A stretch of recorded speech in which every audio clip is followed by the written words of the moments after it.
Good afternoon. I call the meeting of the Governance Committee to order. It is Monday, April 21st, 2025 at 2:31 p.m.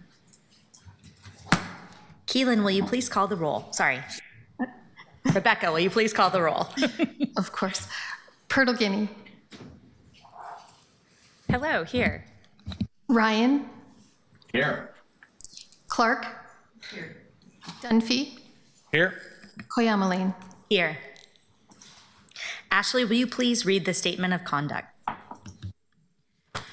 Welcome to the meeting of the Governance Committee. To testify before this committee, in person or virtually, you must sign up in advance on the committee agenda at www.portland.gov/cancel/agenda/governance committee or by calling 311. Information on engaging with this committee can be found on this link. Registration for virtual testimony closes 1 hour prior to the meeting. In-person testifiers must sign up before the agenda item is heard. If public testimony will be taken on an item, individuals might testify for 3 minutes unless the chair says otherwise. Your microphone will be muted when your time is over. The chair preserves order. Disruptive conduct such as shouting, refusing to conclude your testimony when your time is up, or interrupting others' testimony or committee deliberations will not be allowed. If you cause disruption, a warning will be given. Further disruption will result in ejection from the meeting. Anyone who fails to leave once ejected is subject to arrest for trespass. Additionally, the committee might take short recess and reconvene virtually. Your testimony should be addressed the matter being considered. When testifying, state your name for the record. If you are a lobbyist, identify the organization you represent. Virtual testifiers should unmute themselves when the clerk calls. Thank you. Thank you so much, Ashley and Rebecca. I do know your name. I was just reading off my script earlier. All right, today we have a lot to do. We're going to hear a resolution about committee rules. We will also hear a resolution to adopt procedures to establish what comes before council and what comes before committees. And then if we have time, we might have a lot going on, so we might need to bump this to a future meeting, but we'll conclude, if we have time, with a discussion of council code of conduct, just a draft, kind of some first thoughts from Councilor Clark, who has worked on that. Rebecca, will you please read the first item? Item 1, adopt committee rules. Great. So we'll be discussing and voting on the recommendation of a resolution on committee rules to full council. I want to acknowledge that there is a council-wide sense of urgency around getting rules to ensure that we have shared understanding of the role and responsibility of committees. At our April 7th committee meeting, we discussed the potential value of bringing this to a council work session before having a final draft resolution. And due to budget season impacts on work sessions, we haven't been able to have that happen yet. So at this point, we're just want to say we're balancing urgency with deliberation, and we bring the resolution to everyone today to work through to advance this important work. Acknowledging that these rules, as a resolution per our city code, may be revisited for refinement and adjustment. So with that, I'd like to open the floor for discussion. And after discussion on the presented resolution, we will open the floor for proposed amendments.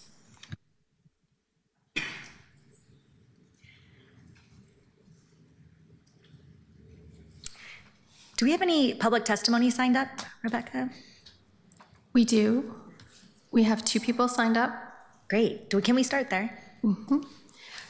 First, we have Terry Harris.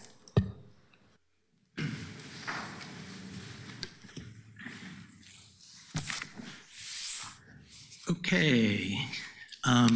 Terry Harris, for the record. Thanks for doing this. I have written comments that I've sent in that have some suggested amendment language. If you dig those up, I have a copy or two here if you need them. As always, thanks for the opportunity. I think it's a strong draft at this point, and it will provide clarity to your committees. Just a comment, I appreciate very much Councilor Avalos and Councilor Dunphy's amendments. Being able to see them ahead of time and comment, I will do so. My testimony from the last meeting is all still relevant.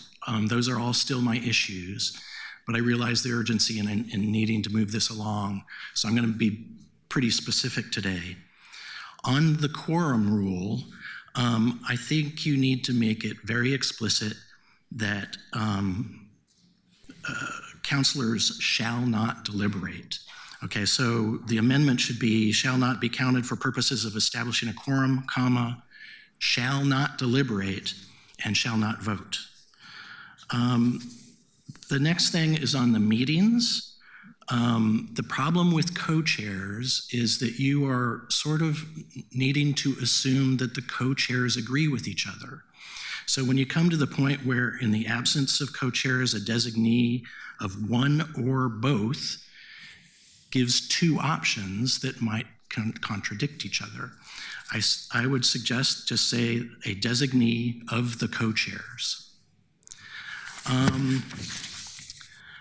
I would go to on committee rules, section B, under deliberations. For one thing, I don't think the Avalos amendment is going to work. I think her language is both too broad and too narrow and is just going to be too vague. What you need to do is track exactly the state code on the matter. And the language is basically shall not meet, and then you add in private for the purpose of deciding on or deliberating toward a decision on any matter. That's the state code. That's what you should be adopting. You go ahead and use that language. Finally, on committee action and recommendation, I think the Avalos amendment is unnecessary because a majority of committee members is already distinct. The Avalos amendment requiring unanimous votes for do pass or do not pass is too restrictive and not a common practice. Recommendations from this committee are just that, recommendations. If you'll indulge me another 30 seconds, I think the Avalos amendment on committee process is also probably unnecessary and beyond the scope of what these committee rules are supposed to be doing. And just in general, the optional part of it where it says encouraged but not required to, those aren't rules. That's guidance, and so it's probably not appropriate for the rules. And in the mandatory ones, the counselors shall, I think a lot of that is wrapped up in your council procedures and drafting manual, and you could just let that stand for itself. And then finally, the Dunphy amendment, I appreciate it, and I think I support it to the extent that it's creating a mandatory scheduling of a hearing for legislation, and I think that's really important. So that's it. Okay, so a minute. It took me a minute. Thank you. Thank you so much for being with us. Noah Pelican. Noah Pelican.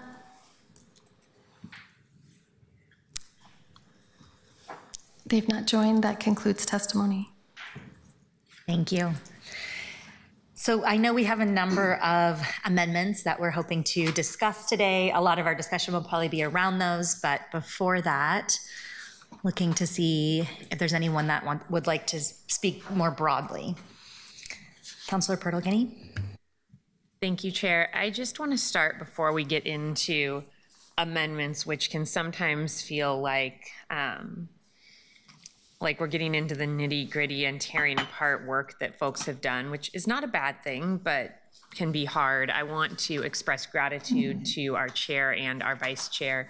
This is something that is really needed for our continued operations.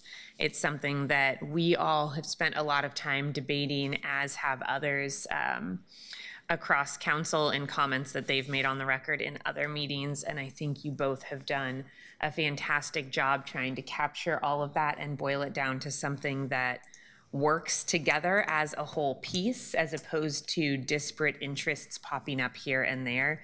And as we enter into potentially making some changes to it, I just want to express my gratitude for the work that you both have done to get us here. Councillor Dunphy?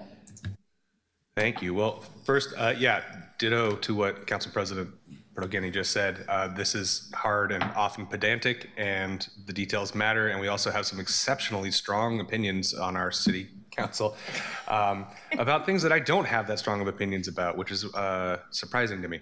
I do still think that I think we're getting closer, and I think we're getting closer to a defensible set of rules. But I still think that there's going to be need for us to have a bigger debate about this as a body of 12. And I don't, whether that's a work session, I know it's hard. If we don't have a work session, this is going to inevitably take up an entire full city council hearing. And it probably should, because this is really important work. So, you know, it is clear to me that we will never land in a place where everybody is happy. We just need to make sure that it is defensible, that it is in compliance with best practices, with state law, and that we can govern. You know, I care less about process if the outcome isn't clear. And so making sure we are starting from a place where we can get to a defensible product on the end is the most important thing for me. And I think we're almost there. I think with some tweaking, we will get there to something that this body can stand behind. So good work, everybody, so far. Thank you so much for all that. I hear that and know that we have constraints in how many meetings we can have and when. But one thing that we have thought about is if we can even turn this time at governance for our governance committee time and make it a work session if needed at times, especially when we're talking about things that will touch and affect every counselor on this body. So we will definitely work towards that. All right, so we have some amendments.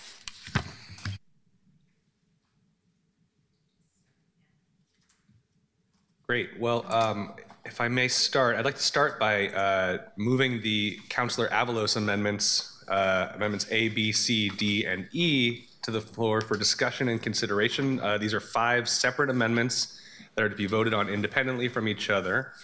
And I'd like to invite Councilor Avalos to come. My motion needs a second. Is that correct? So Second. perfect.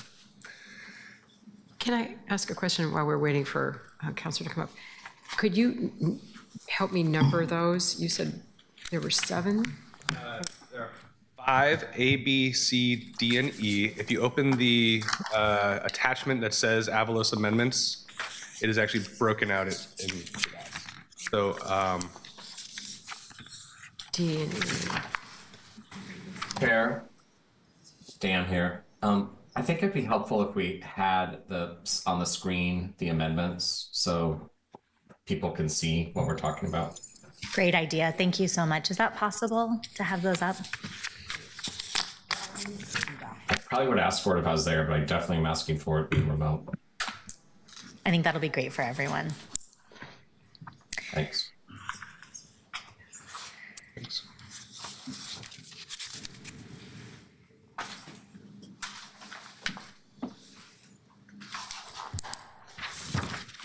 As we look at Amendment A in quorum, Councilor Avalos, if you're okay with it, can I ask you some questions? I'm wondering some of your thoughts behind, and we have our attorney present. Okay, great.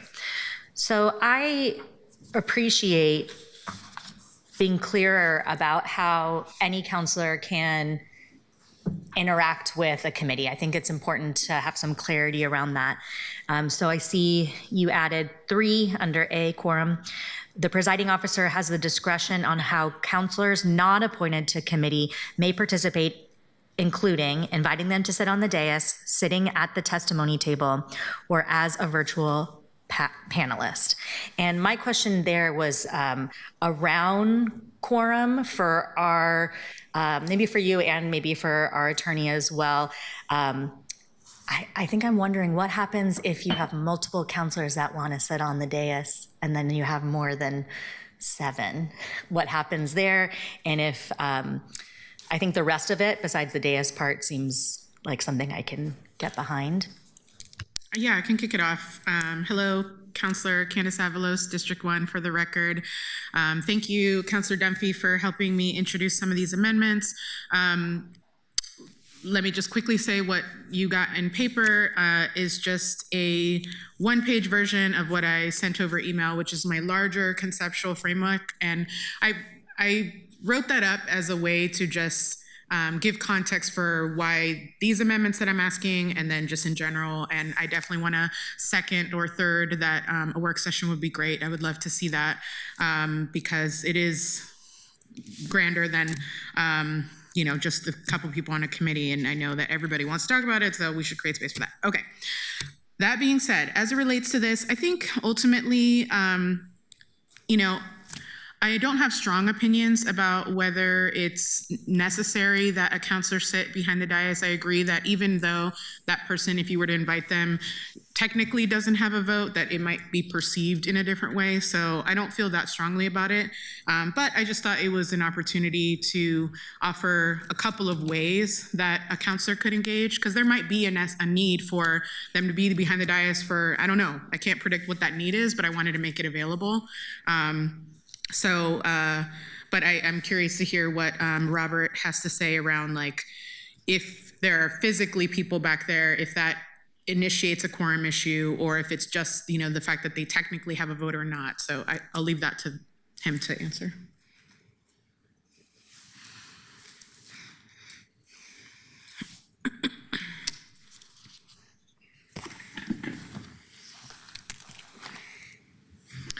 Thank you. For the record, Robert Taylor, City Attorney. First, I'm glad you're having this conversation about this, because I think it is good to have kind of clear expectations about how counselors who are not members of the committee interact with the committee. Under Robert's Rules of Order, it does sort of, there's 2 principles that come out of that. The first is that any other member of the body should be allowed to testify to the committee and have the ability to do so at a committee meeting. And then the second principle that also comes out of Robert's Rules is when the committee deliberates, that is for the committee to do. So the deliberations of the committee should be limited to the members of the committee, not the non-members.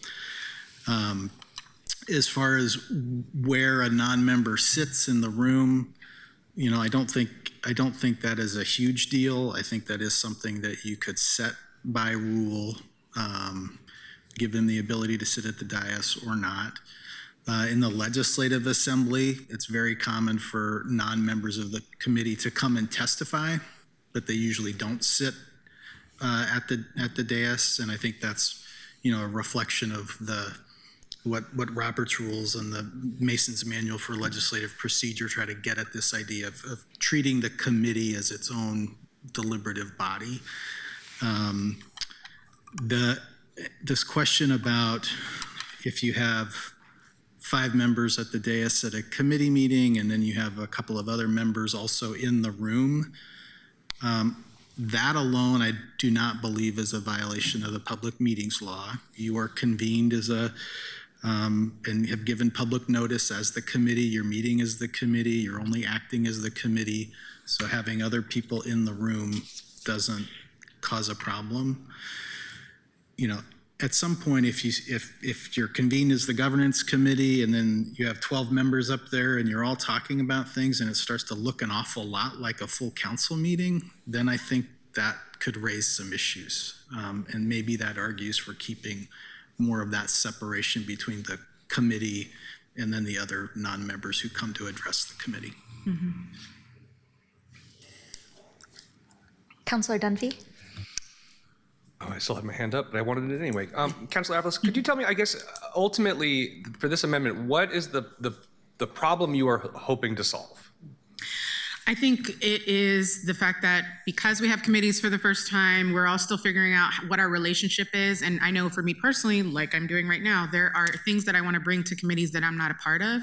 And so in the absence of any clear direction, I just wanted to note that that is a possibility. And again, creating some options, because I agree, I think, it would really take some good chair management of if you had a bunch of us back there, because I think we would naturally probably be inclined to say stuff. So I think that's would really rely heavily on a chair. So I think having a separation or a barrier makes sense for avoiding that. But yeah, I think I'm just trying to make space for a discussion and an action we can take to make people feel like they can participate in committees they're not on. I'm definitely a big fan of that. I think that making it exceptionally clear in our rules that if I'm not on a committee, I can still have the opportunity to present in the same way that anybody else. But I do think that specifically the sitting at the dais as an invited guest makes it a little bit muddy, which at that point, I wonder if it makes sitting at the testimony table or participating as a virtual panelist are the only two clear, obvious options at that point. So it makes me wonder if the amendment is necessary. If we were to say, strike the dais component of it, is the rest of it worth having in there as a language? I do personally think so, because again, it's just, there's nothing that says anything about how anyone can participate. And I think it'll also just speak to some other future things too.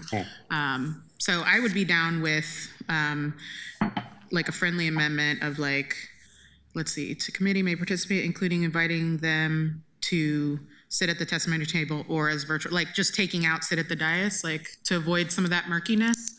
I would be okay with that. Thank you. Councillor Pertolini? Yeah, Councillor Avalos, I'm just wondering about your comment that there's not anything about how to participate otherwise, because A2 just above that does talk about the many ways that somebody could participate. Sure. So my initial assumption, which may have been wrong, was that A3 was actually specifically about saying that somebody could sit at the dais, because I had assumed that that without that, the default would be that you would either be at the testimony table or a virtual panelist. So I'm wondering what, I want to make sure I understand what's missing in A2. That's fair. I do see how removing that section in 3 would then kind of feel more like it's a default of 2. So let me just look at it one more time. Can I offer a suggestion? Yeah, go ahead. What if you just added in number 2, counselors not appointed to the committee may attend, present, and/or testify at committee meetings, including as invited testimony at the discretion of the chair, but shall not be blah, blah, blah. I would be down with that. I think that might take care of it. No? Oh, sorry. Sure, go ahead. Councillor Clark, I might be overthinking about this. I might be overthinking this, but I actually worry that saying the presiding officer has the discretion could limit things in the future. What if a presiding officer says, well, yes, you can be invited, but only in this way? Whereas if we leave out language about the presiding officer discretion, we're very clearly stating that counselors can attend, can present, can testify, can be included in these various ways. If we leave it to the discretion of the presiding officer, what if, for example, I wanted to bring a resolution forward and wanted to ask Councillor Avalos to join me in presenting it, and our presiding officer for this committee said, actually, no, it's up to my discretion and I'm saying that person can't join you in presenting it. I wonder if we inadvertently limit ourselves. And I'm not trying to be pedantic, that truly when I first read this, I was worried about inadvertently limiting ourselves. I would just assume they inherently have that authority. We're just calling it out. Fair, also fair. When I read A3, it felt a little bit more like there's an encouragement or an invitation to come. I wonder if in A2, if we even change counselors not appointed to the committee may attend, if they're like are invited to. I also do wonder, so these, now that I'm thinking about it, how does a counselor bring a resolution forward? Do they have to have someone on the committee sponsor it? And do we have that clarified anywhere? I don't think it is. Can I speak to that? Go ahead.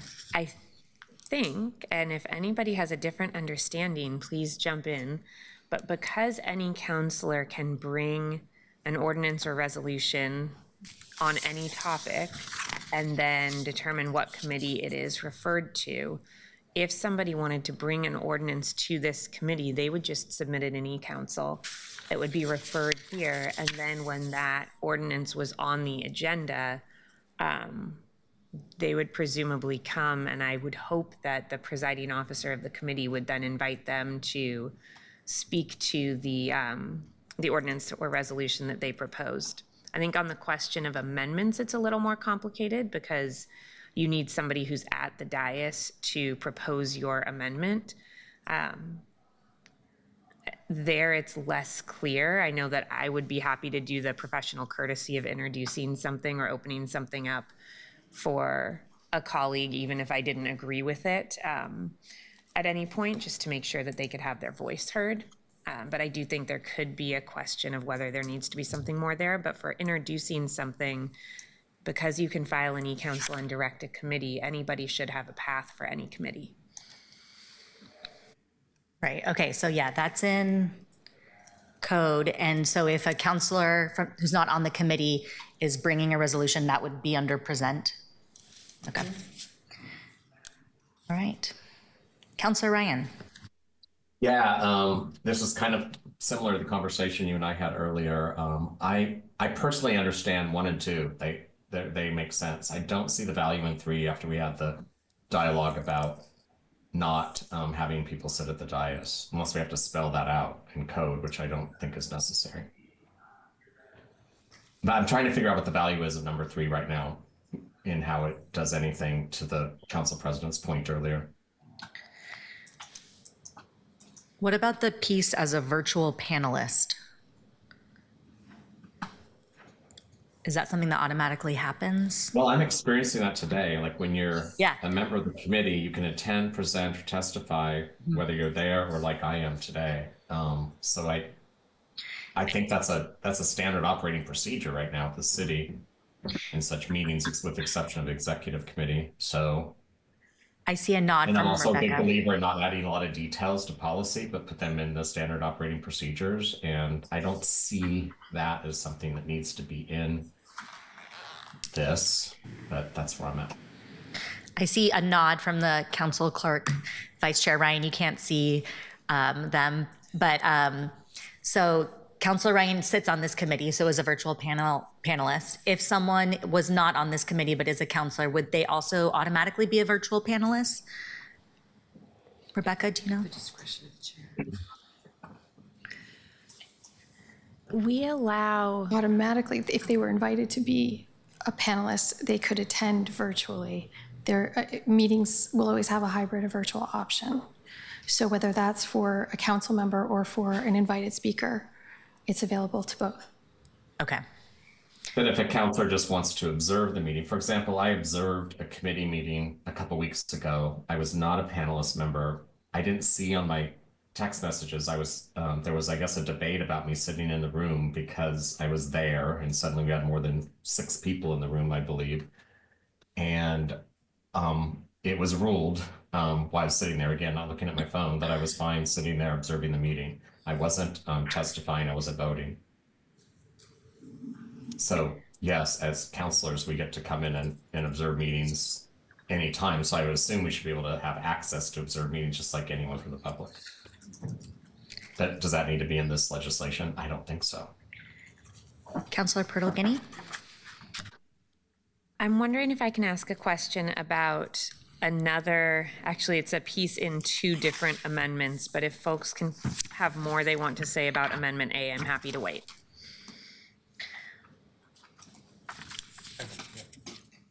It'd be great if we get through A.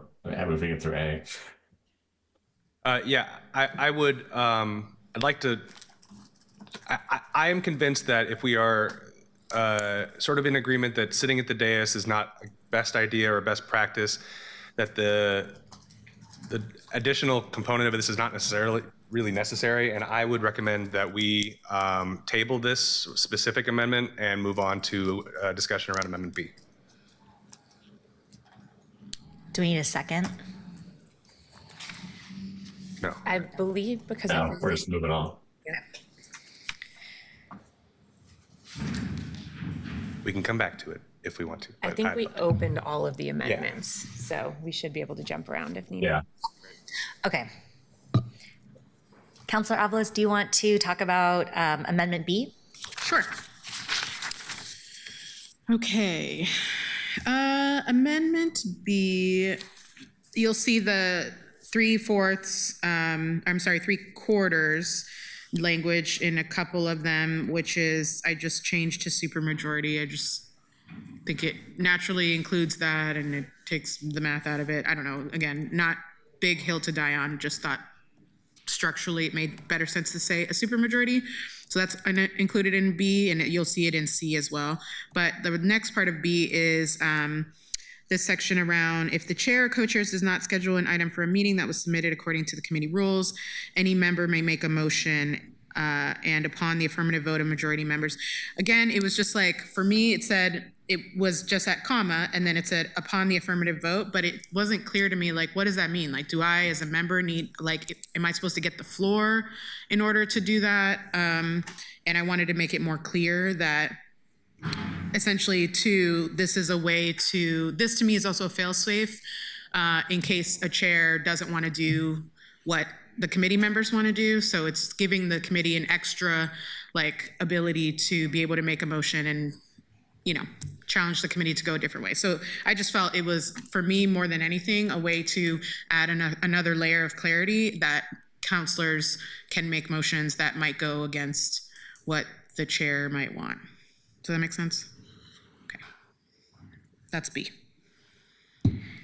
Thank you so much. And I know Counselor Dunphy also brought forward an amendment about that same section there. I have a question about for our attorney about supermajority, because I had thought about that term earlier, but then from my research could not find that always meant a specific thing.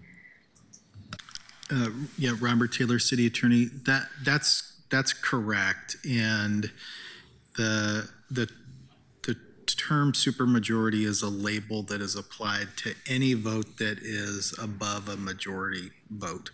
So could be a 2/3 vote, could be a 3/5 vote, could be a 75% vote, 9/12 vote. All of those are supermajority votes because it's more than a bare majority. So I think and having been in a position to have to interpret and apply rules like this, I think my recommendation would be to be specific in the number of votes that you need. Counselor Pertle-Guinea. I'll die on, so that's fine. I was going to ask that exact question. I'll take myself out of the queue. So can I ask, so what do you mean by more specific? Well, so if you wanted it to be, if, for example, you wanted it to be, it's a little different with just 5 members of the committee because a majority is 3, unanimous is 5, 4 is just sort of that's the only other supermajority. But if you were going to have let's say on council, for example, we have the 9/12 requirement. You know, that could be, you could change that to 10/12, or you could change that to 8 out of 12, which would be a 2/3 vote. So whatever you would like to do, I think you just need to call out that number. So I think the way it was written before, 3/4 of the committee members to agree. In practice, for a 5-member committee, that means either 4 affirmative votes or 5. Because if you only have 3, that's just a majority of the committee. So are you suggesting that we maintain the 3/4? Yes. Okay.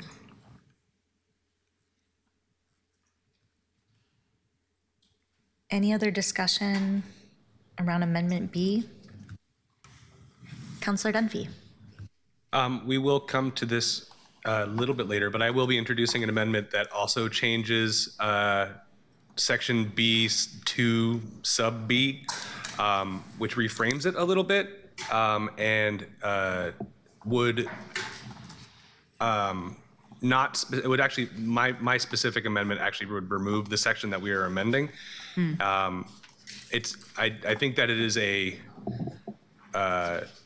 valid addition. However, I have a little bit of a, before we vote on this, I'd like to make sure we talk about my concept on it as well. I also am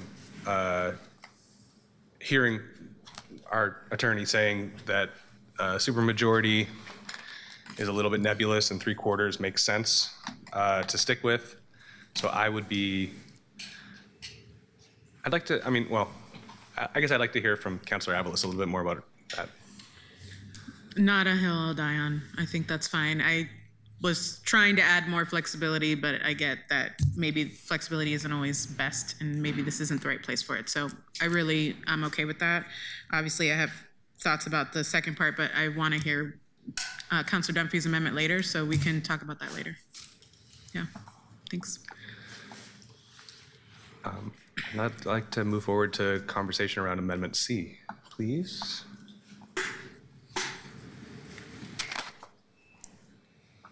Do you want to tell us a little bit of your thinking, Councilor Avalos, especially around Committee Rules B under deliberations where you're proposing to add? Yeah. I'm sorry, can I? Sorry, go Vice back Chair. to the- Go ahead. I just want to make sure I don't leave something that I'm not settled on. We were having a 3/4 conversation, correct, about a committee? Correct.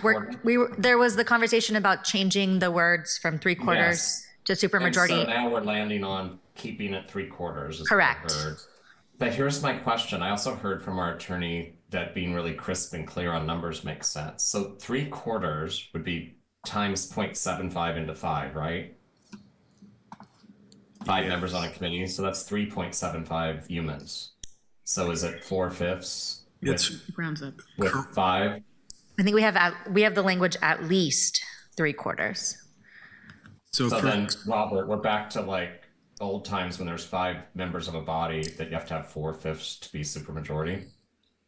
yeah, that's right, Counselor, and your math is right. So 75% of 5 members would be 3.5 anyway. But yeah, you'd have to have 3.75. 3.75. So, My point is that seems to be more clear when we just say it like we did when we had 5, which was there needed to be 4. yeah, and you can draft it, I would say either way, to say 75%, for example, or 4 affirmative votes. The benefit of something that says 3/4 of the committee is if these committee rules are adopted and they endure for future councils, and then future councils have committees with larger numbers, that 3/4 threshold is still the rule, even if the committee that size. works for me. Okay, got it. I understand now why to keep it at 3/4, and sorry to delay things. I just didn't want to have to come back to this when we were rusty on it. And so, but in terms of right now, how we operate with this would be 4 majority with 4 supermajority in a committee. Okay, got it. All right, sorry, folks. Now I can move on. All right. We ready to move to Amendment C? Go ahead, Councilor Avalos. Okay. You want to talk to us? Yeah, so forget the first part with the supermajority, we've settled that. So as far as under B, deliberations, so a quorum of the committee shall not meet privately to deliberate on matters, and I'm adding intended as agenda items on the committee unless da-da-da-da. The reason I am being more explicit partly is due to some conversations that I've been having with Robert Taylor as well on like how we understand these new rules that we're operating under. And I felt it was important to be explicit that we're talking about agenda items, because that's like 3 of you can meet to talk about other things, but you can't meet to talk about an item that's on your agenda. So I felt that was important because I think in general, we are really struggling to navigate this, like how can we meet when? And I have also asked, I'm going to get back to you. I am going to give Robert some scenarios of things that have come up to just help us understand the interpretation of the law. Because, when we got that training, it was December. We didn't know what we were doing yet. And so I think to me, adding this extra distinction just makes it easier for people to understand the interpretation of that law. And so that people don't feel afraid that, the 3 of you, if you all end up at the bar together, I don't know, some place that you're not like, oh, we can't talk at all, right? It's just about the agenda item. So I just felt it was important to be explicit given everybody's, precarity around the new rules. That's it. Thank you. Councilor Pertle-Guiney? Thank you. I want to understand legally the change here, because the original language, deliberate on matters of the committee, I thought kept it to topics that a committee covered. So for example, if Councilor Clark and Councilor Koyama Lane and I were all sitting and chatting about something related to public safety that had nothing to do with governance, and none of us sit on the Public Safety Committee, my understanding was, and Robert, please correct me, that would not be considered a conversation that is a quorum of the Governance Committee, but that if we were sitting and talking about an issue that was related to the governance of our own body or of the city, whether or not it was an item intended for the agenda of this committee, that would be considered a quorum of the committee because it's a topic that this committee would cover. Is that the case under the original non-amended language, and is that how we should be operating under the law, or am I incorrect about either of those assumptions? I do think it is true under the law that if a quorum of the committee should not meet privately to deliberate on matters within the jurisdiction of the committee. So if it's a topic or a subject matter that the committee has authority over, you should not be meeting privately to discuss those. If it's something outside the jurisdiction of the committee, then I think those 2 or 3 people could meet and talk, and that's fine as far as not having a quorum of the committee meet to talk about something within the jurisdiction of the committee. I think perhaps that's how I might phrase the amendment, just to say deliberate on matters within the jurisdiction of the committee, because I do think there is a potential problem of 3 of you meeting, we don't intend this to be on the agenda, but we've reached an agreement, and now this makes sense, let's put it on the agenda. I think if that happens, we're probably running afoul of the public meeting law, so I would prefer that language say shall not deliberate on matters within the jurisdiction of the committee. So I hear you saying that the original language was perhaps a little bit too undefined, but that the new language narrows our restrictions too much and we should consider this other language instead? I think the language I'm proposing clarifies and puts a finer point on the intent of how that was originally drafted. Okay, thank you. Councilor Dunphy. Thank you. Robert, can you help take that to another level? 3 members of the transportation committee have a conversation about sidewalks, and then 2 months later, an item about sidewalks comes to the agenda. Would that have been a violation proactively, even though there wasn't necessarily something that they were specifically reacting to? Or say 3 members of the transportation committee attend a hearing somewhere else, or have a briefing or something along those lines. If it's not already intended to be an agenda item, do we create bottleneck, or do we create problems or challenges for counselors just doing the work? The great question, and of course the law just changed on this, and so we're all trying to do our best to navigate this with some uncertainty. But it is it's long been the concept under the public meetings law that the quorum of the body should not meet to receive information on anything that might come before it for decision. And so in your example, you have a quorum of the transportation committee and they're out together getting information from a certain source, and that might reasonably come before the committee at some point in the future for decision. That is something that they should try to avoid doing. And I think by changing this language so that it's clear that you're not supposed to deliberate on matters within your jurisdiction as a committee, that I think gives pretty good direction to the committee about what they should and shouldn't be doing. Madam Chair, can I comment? So within the jurisdiction of the committee is much broader than the language that Councilor Avalos has recommended, to be clear. It's much more limiting. I do think that's correct. Because I was fine with Councilor Avalos's language. You've now tightened the noose here. I did read it and wonder, but how do you know it's going to be on the agenda or not? Yeah. Councilor Avalos, can I, if you're interested, see what you think about changing on matters of to on matters within the jurisdiction of the committee? Yeah. I could see that. I mean, obviously, based on what I'm hearing from Robert too, we need to adjust to make sure we're following within the law.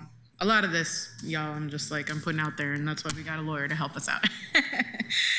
So yeah, I think that's a good way to approach it. Councilor Dunphy, are you wanting to talk about Amendment C still? Or another area? No, I think this horse is beaten enough. Mm-hmm. And Vice Chair Ryan. Yeah, so if I'm following this right, we're going to strike deliberations. Number 1 is going to go back to how it was written.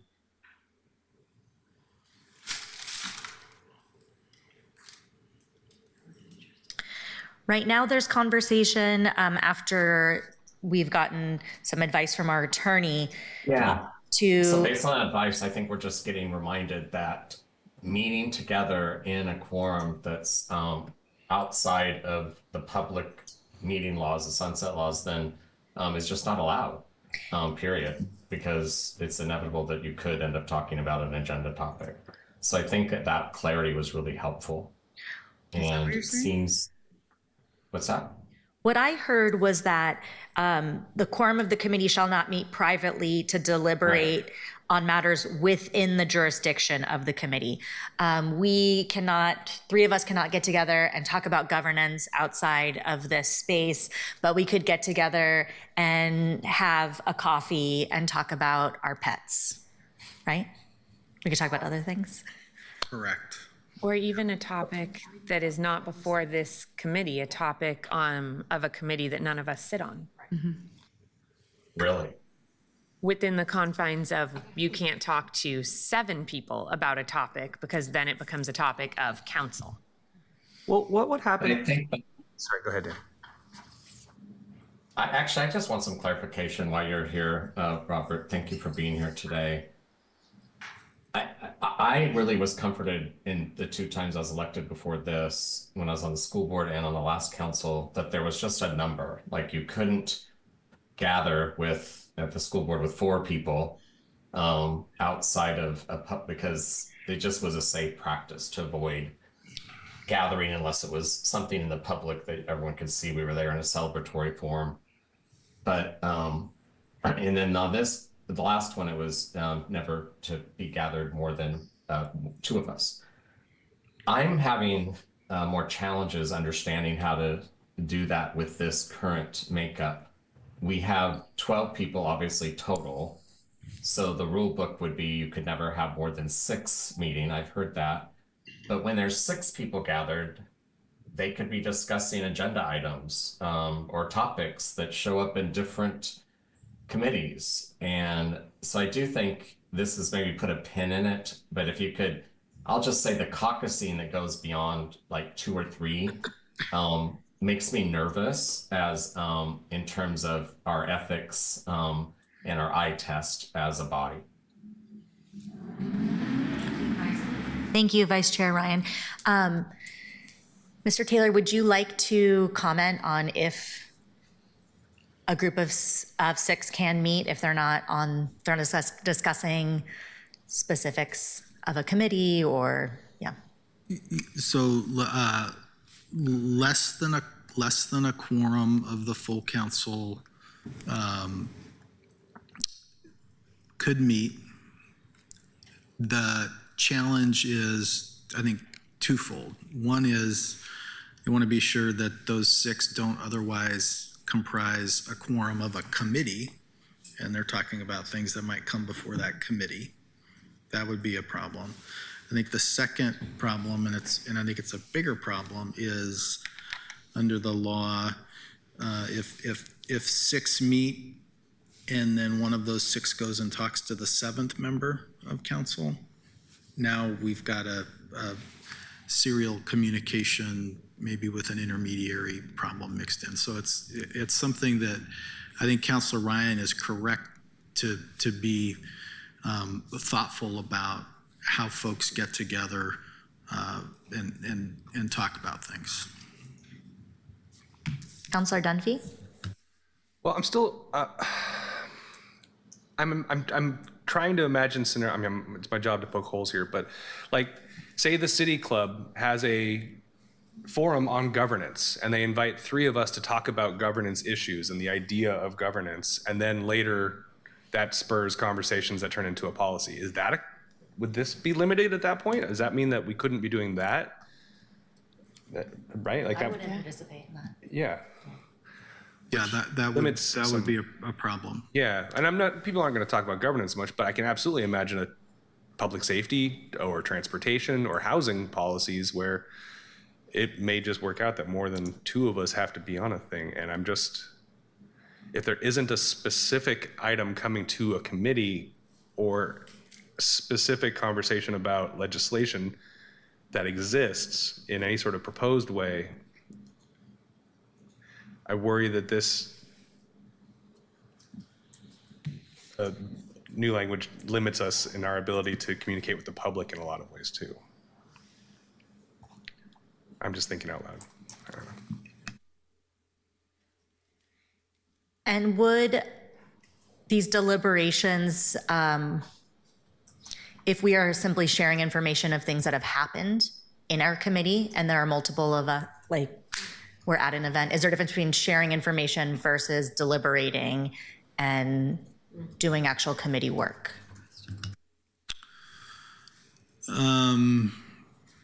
Well, if it's there, if you're, say, at a gathering for social or ceremonial purposes, that's okay to gather. You're not deliberating or talking about anything related to the work of the committee or the council. So in that setting, if you can share, oh, we passed this thing yesterday, I think that type of discussion is fine.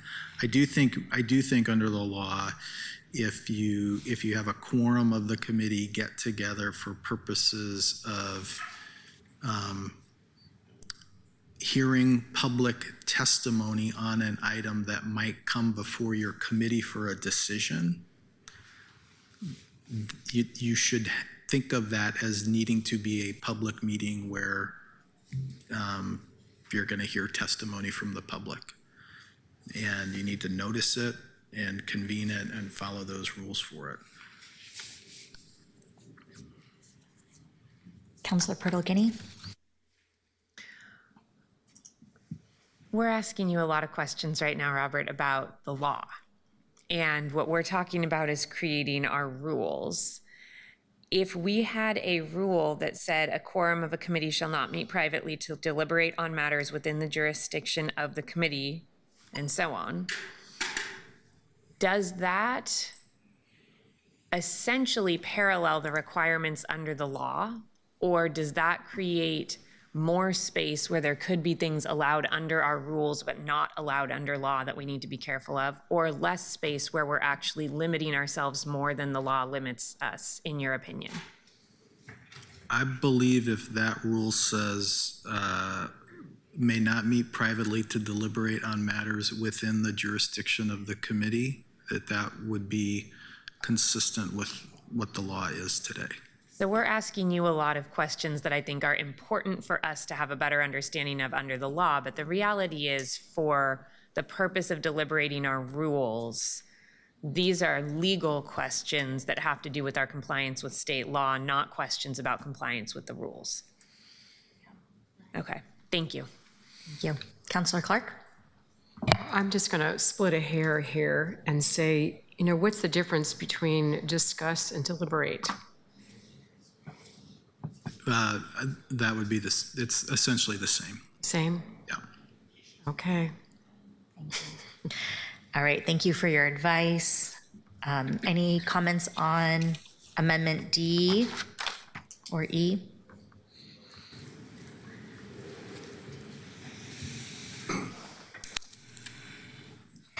Do you want to tell us anything about those, Councilor Avalos? Oh, I'm sorry, D or E? Is that what you said? Yeah. Oh, yeah, okay. D, all right, so under D, A2, the reason I added under official action of the committee on an item may only be taken upon a vote of a majority of committee members, and I added as a whole, not a majority of those in attendance at the time of the vote, is because my larger question is, if a quorum of a committee is 3 and 2 people vote, does that count as like it is a passed on, right? So I wanted to be clear that it has to be of 5, not of whoever's there, which could be a minimum of 3 because of quorum. Yeah. I'll start there and then I can get into the other one, which is going to be a little bit more meaty. I saw that and wondered if that was necessary. I think that I would assume that even if someone's not here, it doesn't change the number of people you need to get something to pass. But Mr. Taylor, do you have any thoughts about that, if it would be important to specify? Yeah.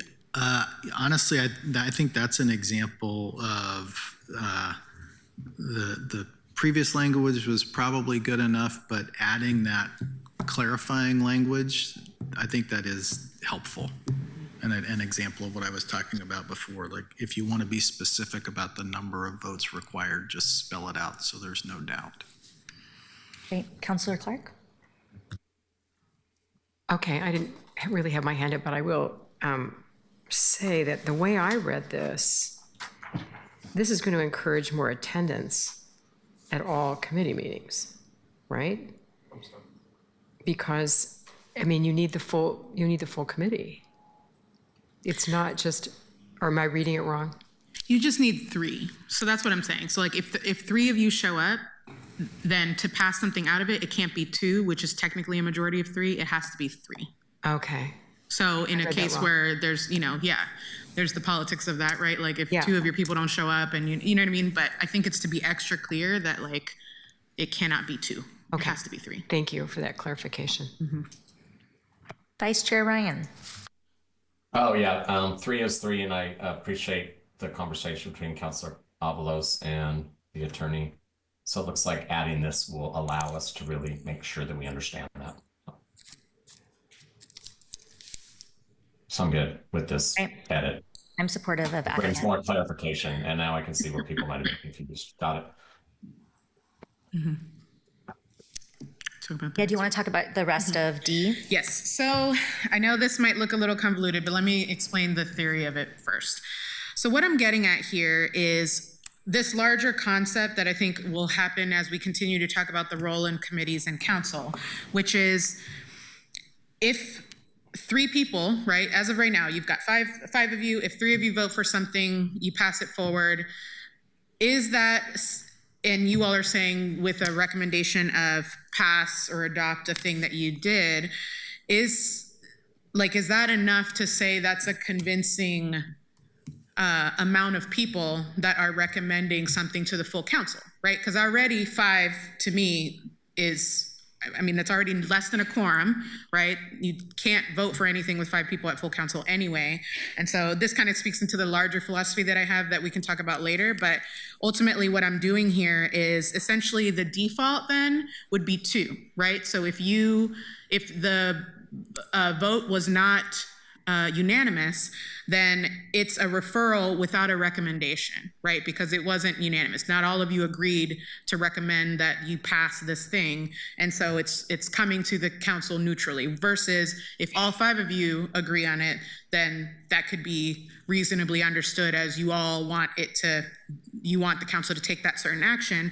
And then even further, adding an ability to say, do not adopt as well. Because what if, for example, I am introducing something to you all and none of you want it, right?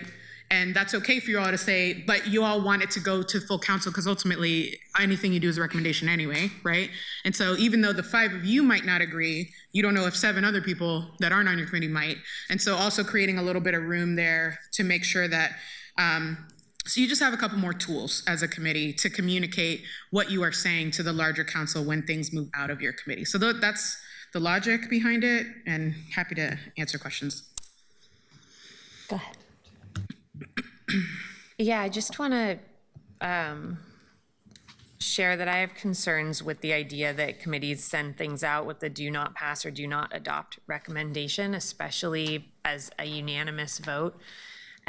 If we are asking committees to do the bulk of the work and the vetting for us, and we have a release valve if a committee is holding things back that counselors on other committees want to see come forward because 4 people can pull something from committee to full council. Sending things to committee that 5 people don't want to have move forward feels like we are going to be clogging up our council agendas with things that are very unlikely to have a majority. If we didn't have that other release valve, I might have a concern that a committee could squash the interests of the other 7 members of council, but we already have another release valve. So I just want to share with my colleagues that I see while I appreciate the intention a lot, I see a downside to it that I don't think I can move past.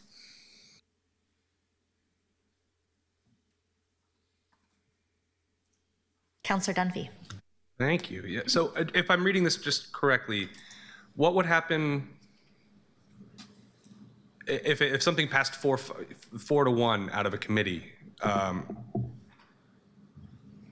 Would it not? I get it's if a do pass or a do adopt with or without amendments requires a unanimous vote of all the committee members. If there's one person who doesn't vote, 4 to 1 or whatever, what would happen to the legislation at that point? Well, I think to be honest, partly why I'm creating this extra section is because I'm responding to E. And I tend to agree in general, though, that I don't think we should have a thing at all that says that it does or doesn't. I think probably anything that comes out of committee, again, because it is a recommendation, should probably just be a neutral thing. It doesn't say, yeah, do this or do that. It's just we have vetted it, 4 out of 5 of us or 5 out of 5 of us or whatever agreed with it. But I would rather it be neutral, but I think I was adding that because I was looking at E and trying to add a little bit more depth to what that actually means.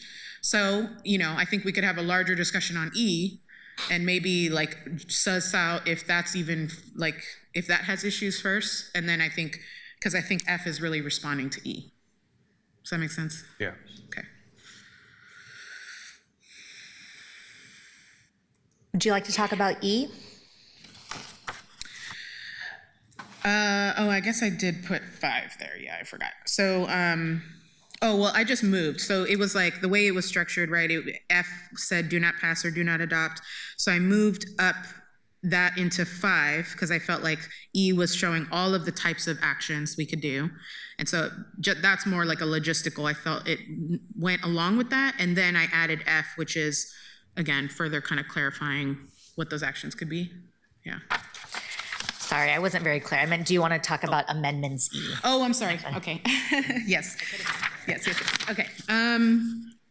Okay. So on this one, let me preface it by saying, you know, some of this to me, like, I don't really know that it needs to or should live here, but I want to open the discussion about maybe some of the things that could be here. And then the document that I created, a big part of what I'm trying to do and communicate to you all is I think we should have clear rules on what is the bare minimum we expect from counselors when it comes to moving legislation through, right? I think we need to have a set of bare minimum. And then I think there's a larger, when I say the gold standard, I'm saying this is what you can do to maximize it, right? So the bare minimum is you submit it within the time frame of the clerk. But a gold standard is, you give material, make sure you have materials ahead of time so your counselors can prepare ahead of the meeting, right? So that's the difference between what I'm classifying. And so some of that kind of minimum versus gold standard document I have summarized into E. I took the parts that I felt could be rules and put them into E, but I do think a lot of this is up for debate depending on what is really a code thing versus a culture thing. And I think in general, I'm curious how you all feel about that concept as a whole, but that's my intention. So as you go through here, you'll see that I've got, and also I'll say I added this section here because I just felt like I wanted a little bit more clarity in the rules on the process. And I don't think that the full process that I've outlined should go in rules, but I thought these parts could. So policy development, so I put before a legislative item appears in committee, counselors shall do kind of these basic things, right? So working with court counsel ops and checking with counsel clerk and da-da-da-da. And then for 2, before legislative item appears, this is where it gets into the counselors are encouraged but not required to, and that's the gold standard stuff. So again, I think that's up for debate, but I wanted to bring it into this discussion. And the same goes for B, right? So I think that 1 is the mandatory and 2 is the gold standard. So at a minimum, I would suggest, I guess I would fight for the minimum requirements, and then the gold standard requirements, I think I'm happy to, they're not as consequential to me as what I put in 1 for both of those. Yeah. Go ahead.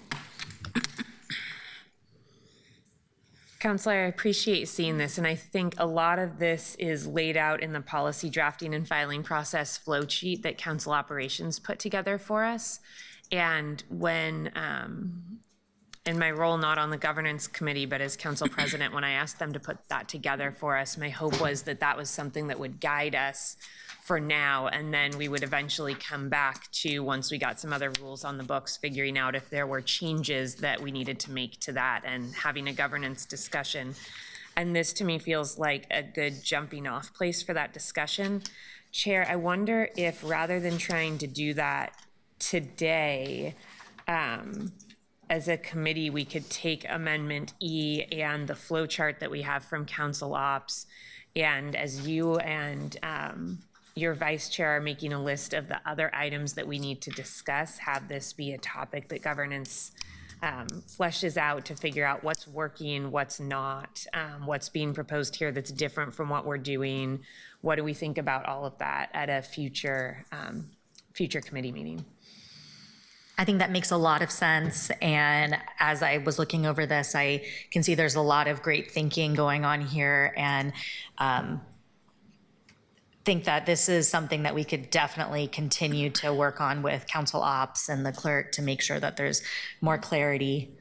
And if you're open, it seems like you're kind of into this, to playing a role in that, into governance stuff. Yeah. Yeah. To take kind of the next steps with this. I think it would be great.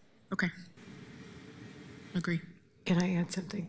I just want to say that I really appreciated this work that you've done, and I appreciate the way you set it up, the gold standard or not. I want to say, though, that I feel a certain amount of resistance to being told what to do.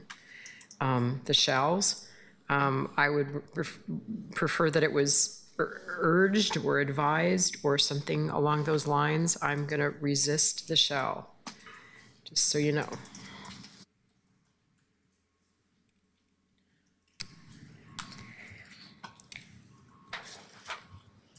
Can I make a motion?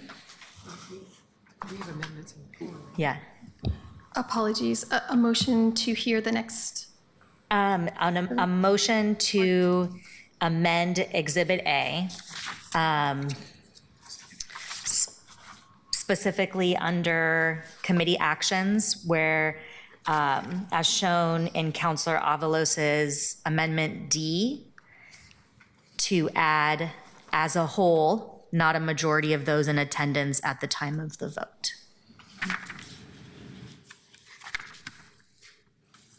Am I able to do that, or do I have to take something off the table? I thought we already had something on. I believe you have to take it off the table, and then we had amendments A through E to address. So, So amendments A through E are open for discussion and seconded, which means that I think what we're hearing from the clerk is we would need to take a vote on those or have the people who motioned those remove them from the table so that we could replace them with a different motion. Is that correct? yes, thank you. I'd like to withdraw my motion for now. Same. 'Cause I was the one Okay, that- so you're withdrawing your motion for, withdraw your motion for Amendment A? You were looking at all of them. We want to start, yeah, I want to withdraw my motion on all 5 of Avalos Okay. amendments.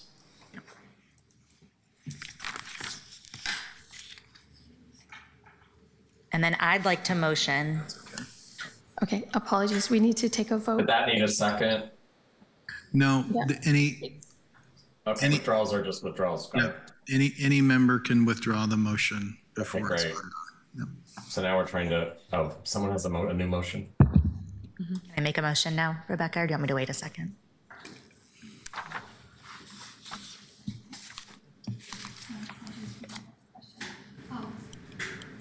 So withdrawing the motion and. Is your mic on? We need to have a vote to withdraw the motion, or we're good to go, Robert. I believe where we are now, Counselor Dunphy has withdrawn his previous motions to amend. He may do so as a matter of right. And now we are at a point where we might entertain a new motion to amend to add some language.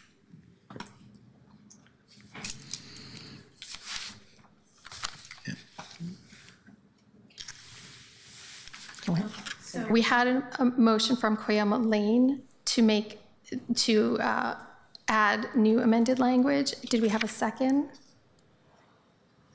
Counselor, can you repeat your motion, please? Yes. Yeah, I have a motion to amend Exhibit A as shown in Avalos's Amendment D, A2, to add the language to specify as a whole, not a majority of those in attendance at the time of the vote.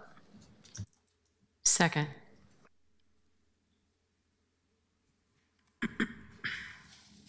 Okay, so we have a motion and we have a second to amend Exhibit A as shown in Avalos D. Yes, can you call the roll? Yep. Can we please place that on the screen? Are we having discussion or not? Counselor Pirtle-Guinea. Sorry, I'm struggling with the language as a whole, and perhaps I'm being pedantic. It feels like it should say upon a vote of a majority of the members of the committee, regardless of the number in attendance or something. I'm not opposed to the concept, but a majority of the committee members as a whole is, I'm struggling with the wording right now. I can get over it and not be pedantic if we're trying to move quickly, but I would, I appreciate us adjusting to do it well. I see Counselor Avalos would like to comment. Maybe you could do it instead a majority of seated committee members. That, to me, still gets at that. a majority, if we say a majority of members of the committee, does that say what you're trying to say? I think so. Yeah. Yeah, I think just to put a point on this, and having had to interpret these things in the past, when you're talking about a majority vote, sometimes it is important to clarify, do you mean majority of members present, or do you mean a majority of the committee members appointed and seated? Do you mean just the number of committee members total, regardless of the number that are actually appointed and seated? So you can pick any one of those, but Perhaps just we make could it say explicit. a majority of appointed committee members. Would that be cleaner, Robert? Yes. So Yeah. say upon a vote of a majority of appointed committee members, and then cross off as a whole. You still want to keep the other section as a way to bring further clarification? I'm open, Counselor. So I think what you just added, Council President, actually, with a period after committee members seems to do everything we've been talking about. Official action of the committee on an item may only be taken upon a vote of a majority of appointed committee members, period. Yeah. But Robert, does that seems to bring clarification, correct? Maybe. I think that is sufficient to distinguish that from majority of members who are present, which is clearly not what the council wants to do. So if we say upon a vote of a majority of the committee members appointed, I think that makes it clear we're not talking about just those present. Thank you. I'll second. Oh, wait, I'll motion to withdraw my amendment. Okay, so I would move, if that's okay, to amend committee actions A2 to say official action of the committee on an item may only be taken by a vote of the majority of add appointed committee members, period. Second. Any discussion? Can we call? I hope that we're doing what we intended to do. Okay? I think so. Okay. Can you clarify what we're about to vote on? This is a vote to, Counselor Pertolini moved to amend A2 to read, official action of the committee on an item may only be taken upon a vote of a majority of committee members, period, seconded by Counselor Clark. Actually, that was By me. Counselor Ryan. Oh, apologies, Ryan. Clark was the first. wasn't- The second on the original motion. majority of the- Seconded by Counselor Ryan. Appointed members? Did she say? I didn't hear appointed. Okay. Ready to call the roll? Okay, can we call the roll? Majority of appointed committee members. Majority of Okay, upon appointed. a majority of appointed committee members, period.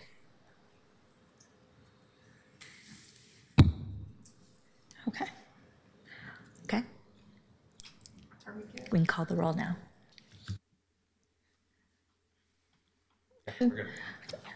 Pertolini, Aye. Ryan, Aye. Clark, Aye. Dunphy, Aye. Koyama Lane. Aye.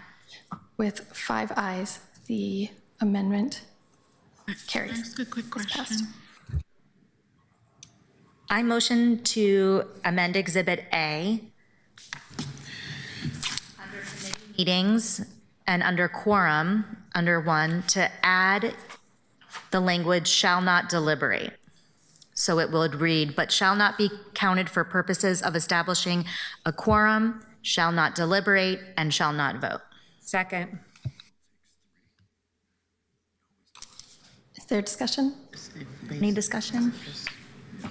I'm sorry, I'm a little bit lost. Yeah, read the Based, amendment based, then. based on the testimony, public testimony given, and the advice that we could add in under quorum, under number, it's in front of me.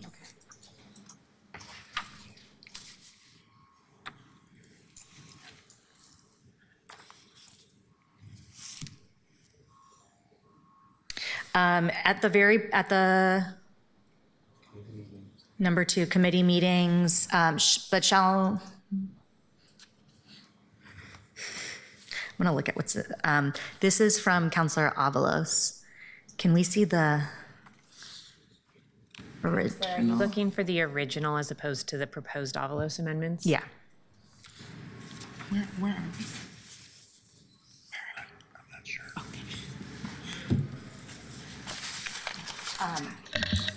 Yeah, it's right here, it's on number 2, but where it says, but shall not be counted for purposes of establishing a quorum, comma, shall not deliberate and shall not vote. So adding the language shall not deliberate.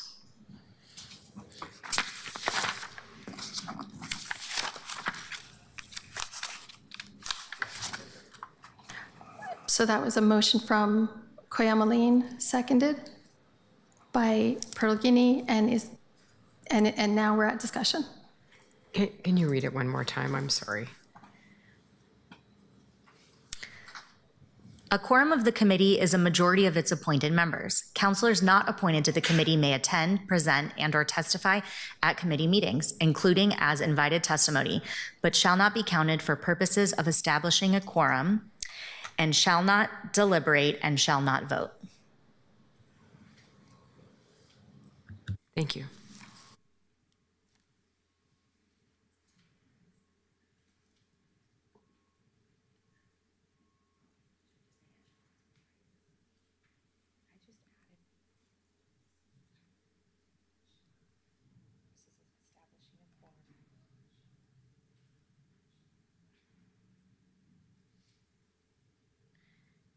Can I take out an and? I would say, for purposes of establishing a quorum, shall not deliberate, comma, shall not deliberate, comma, and shall not vote.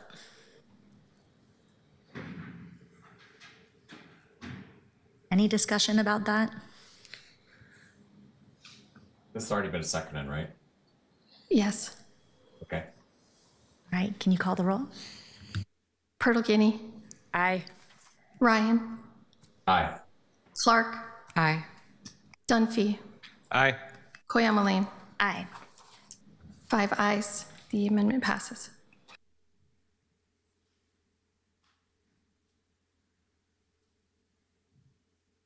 Do you have a motion? Oh, I'm trying to put my hand up. Look at that.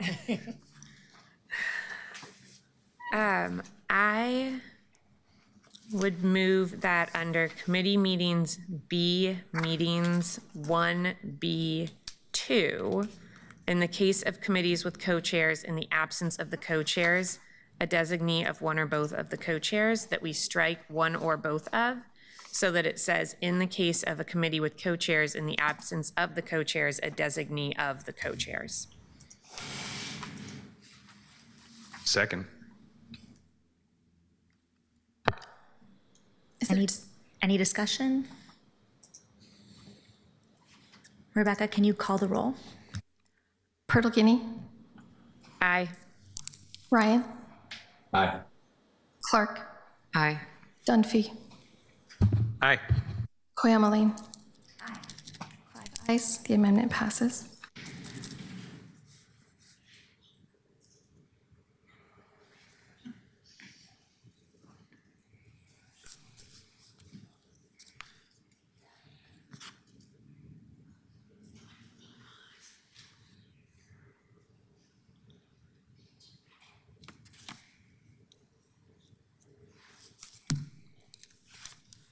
Do you have a motion? Councilor Perlgini? Yes, I would move that in committee rules, B, deliberations, where it says a quorum of the committee shall not meet privately to deliberate on matters. We add the words after matters within the jurisdiction, and then it would continue of the committee. So adding the words within the jurisdiction to committee rules B.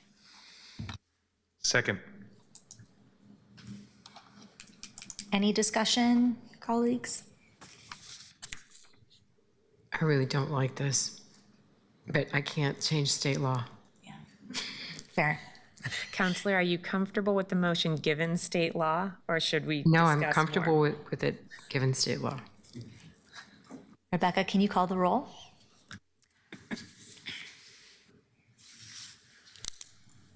Guinea, Aye.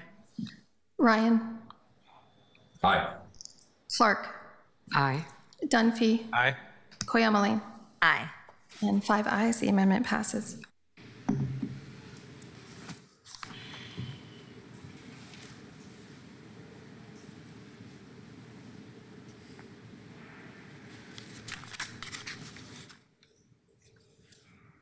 Councilor Pertolini.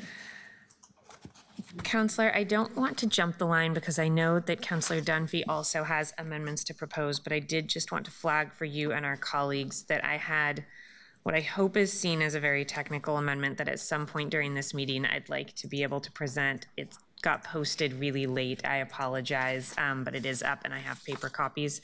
Could you just tell me when it's the appropriate time for that? And I'm happy to let Counselor Dunphy discuss his amendments first if you prefer. Now is fine. Are you comfortable with that, Counselor? So for folks online, this should be posted. Counselor Ryan, it went up just before the meeting started. I apologize. There are 2 places in the proposed rules. It is under committee actions B, documents to accompany items and clerk disposition, where we discuss impact statements. And as I got a crash course in recently, we have at the city both impact statements and impact analyses. Impact statements are written when a resolution or ordinance is introduced, and then there are 2 analyses that are required to be performed by other entities, one by our budget office, one by Prosper Portland. Presumably in the future, we could require analyses if we wanted to from other parts of our city government. But I wanted to make sure that our internal rules reflect that. So I am suggesting that on B1, where it says shall be accompanied by a committee staff summary and relevant impact statements, that we just add to the end of that and impact analyses, that we add a new sub 3, which says impact analyses accompanying an item shall be completed by the Bureau, service area, or city agency as directed in code or council procedures, which is where code is where the 2 that are currently required are listed. And then current item 3 would become subsection 4.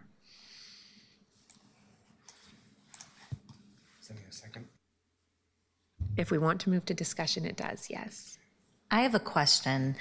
Councilor Pertolini, looking at this whole section, does this mean that council staff can still write something in support?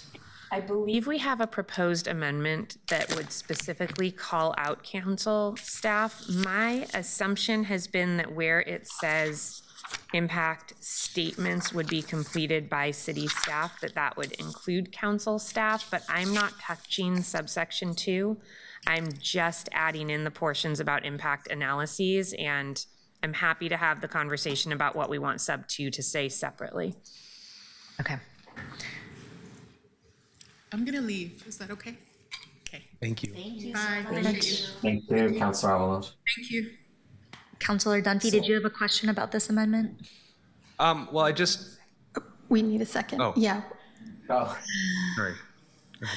A second then on the amendment. I'm sorry, do we have a motion and a second on this one? I made a motion, and I'm waiting to see if any of my colleagues would I'll like to second. second it. I'll second this. We're discussing number 3 now, right? Yes. Okay. Counselor Dunphy? Yeah, I just wanted to note that, our current existing rules make reference to Prosper Portland having to do parts of our impact analyses for the economic analysis. I'm glad that this language doesn't specifically call out Prosper Portland. They are not part of our government. They are a separate government entity, and so it doesn't make sense for me that why we would send our policies to a different government for analysis. I think that this amendment makes far more sense than what is currently in the books. Counselor Clark? Thank you. So what's the difference between a bureau and a city agency? This actually gets at the response I wanted to give to Counselor Dunphy. Prosper Portland describes themselves as a city agency. If there is better language to include there, I am happy to have our attorneys or anybody else tell me what it is. I understand there are some concerns with Prosper being that entity, and I think that's something we could address in the future. What I was trying to do here was just capture what is currently required in code and make sure that that's also a part of our rules, not to change what's in code. So I do want to make sure that this captures Prosper, but I also, I know that the Prosper analysis right now is sometimes combined with analysis from other bureaus through the service area to give us a more full picture. And I wanted to make sure that that could continue to be our practice as well. And if we wanted to change it to something else in the future, we have rules that could allow that if we wanted. Can I continue? So don't we have a fiscal analysis also? Where does that fall here? That comes through our city budget office, which would fall under a bureau of the city. Okay, thanks. Counselor Clark, did you have a question? I just asked it. Okay. Counselor Ryan? Yeah, to discuss the current amendment, I really appreciate the clarity that it brings forth. My experience has been that it's always come from a bureau, the budget office, and sometimes with Prosper Portland. It seems since I've been on this new council, it's been outsized that it's just Prosper Portland, which has baffled me. So I appreciate the clarity that's been provided on this amendment. I'll be supporting it. So does this amendment change what we have been doing currently? In my experience, this is similar to what I did experience in the first council, that we'd have objective sources, if you will, within the public servants that work at the city to provide objective analysis for impacts. My intent. Which is different than having a political office provide such things. I have an opinion on that, and I am confused if we're allowing council offices to provide impact statements. But I don't think 3 is getting at that. Perhaps 2 is. My intent is for this to capture current practice and not to change practice. If either our clerk or our attorneys think that this changes practice, I would love to hear that. But the intent here was to capture current practice as simply as possible. And I affirm that that's what I read by this, which is why I seconded and will be supporting it. Thank you, Counselor. Mr. Taylor, are you able to chime in at all to that? I agree with Counselor Ryan. I think this captures the general operating procedure that we've been using. And would adding this require analyses, or it's just outlining who they would be completed by?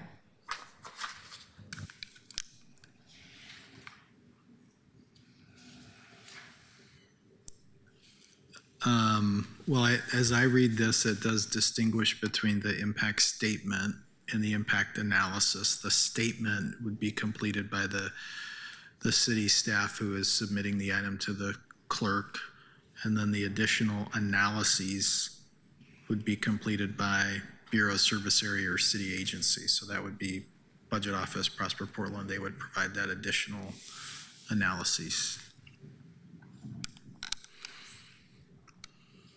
Counselor Ryan?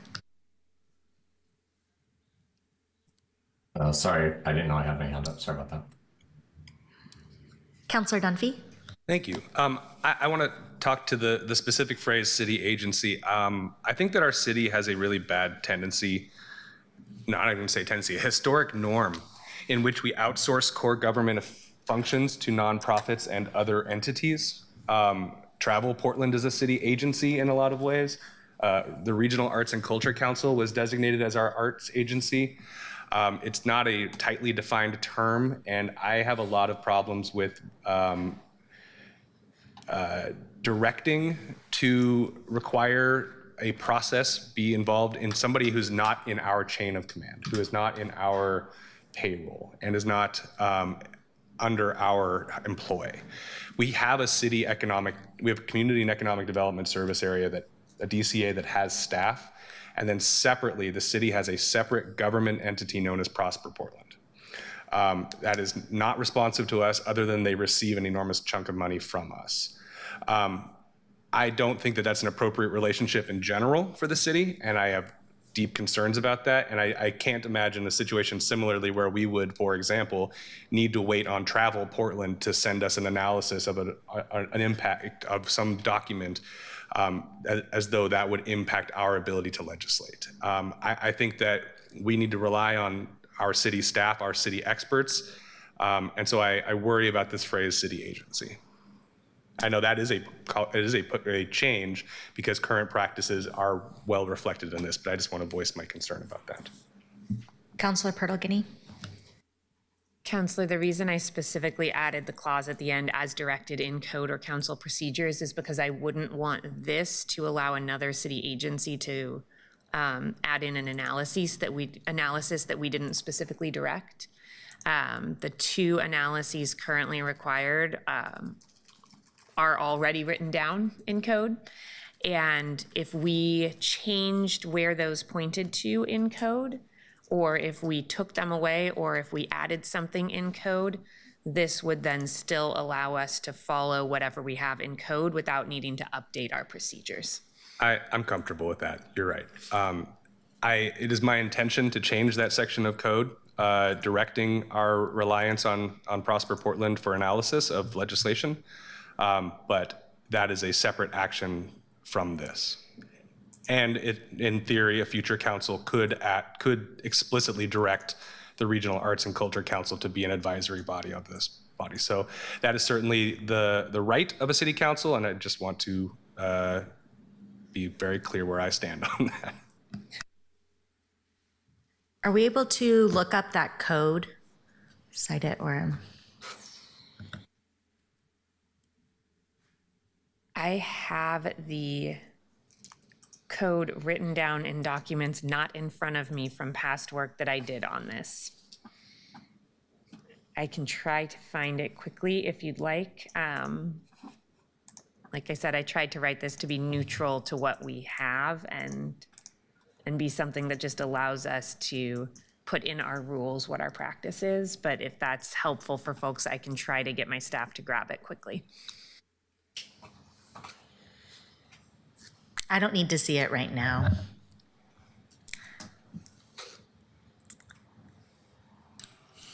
More discussion? Yeah. It's in a resolution, and we can pull that up.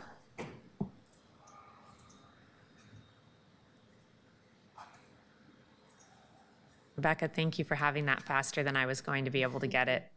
Okay, so this is not technically code then?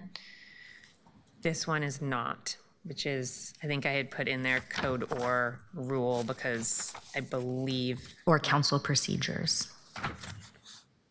I believe the other one might be in code and this one is not, if I remember correctly. Yeah. This was like a solid 2 weeks ago at this point. Is it clear that council procedures also means rules to others, or should we use the same language? I'd be happy to accept a friendly amendment to change the word procedures to rules so that it said code or council rules, if that makes folks more comfortable.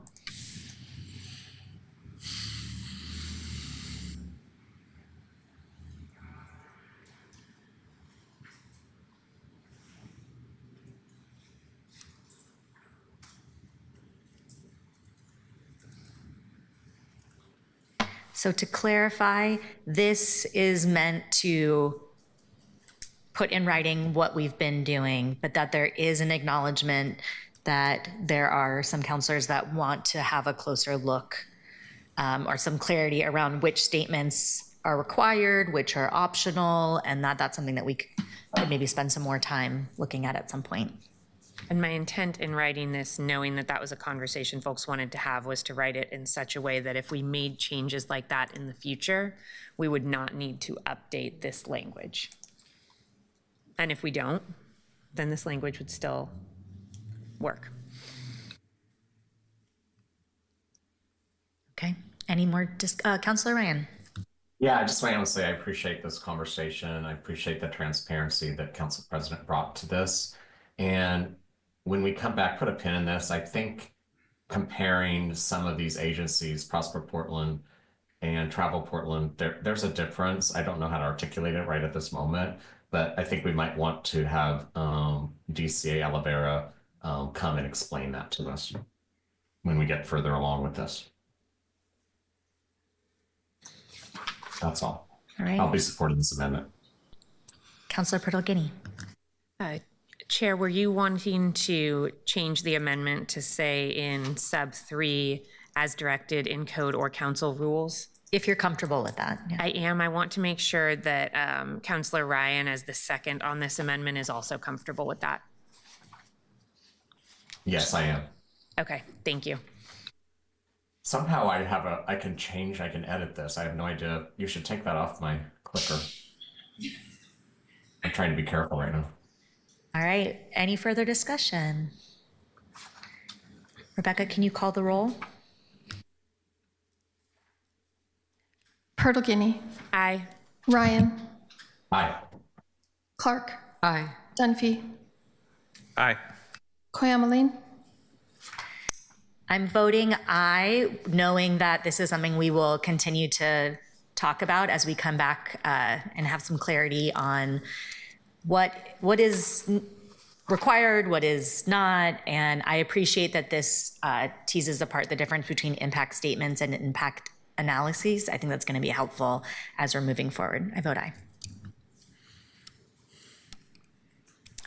5 ayes, the amendment passes. Councilor Dunphy. Thank you. Chair, I have 2 amendments that have been posted and available for consideration that I'd like to discuss. I'm getting my own documents open. Dunphy Amendment A, specifically, it speaks to the timely scheduling of committee items. Right now, if a legislative item is, if my amendment were put in place, a legislative item that's submitted in accordance with the committee rules, the committee chair would now be required to schedule the item for a hearing within the subsequent 90 days from the date of submission.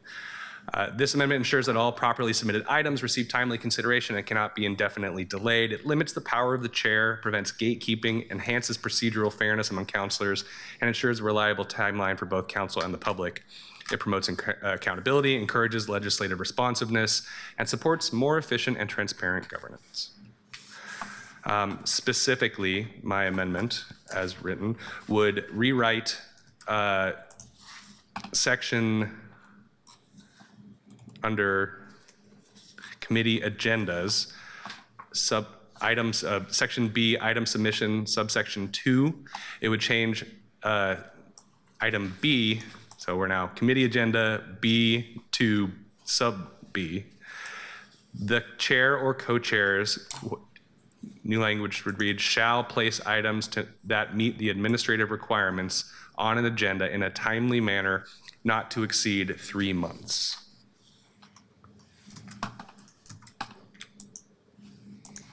And I would appreciate a second if somebody's interested.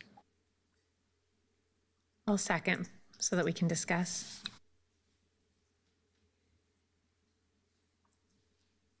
Councilor Pertolgini. Counselor, on the surface, I really like this. And when everybody is behaving well, I really like this. And I also wonder if we come to regret this at some point, or maybe not us, because the 12 of us are all fantastic and always behave well, but some council in the future comes to regret this. If you have people who are throwing a lot of spaghetti at the wall and committees that then need to schedule all of that spaghetti, and I had a colleague say, well, you could have a chair posted and quickly have the rest of the committee keep somebody in line by voting it down, but we open it up to public comment. The public takes time to be there.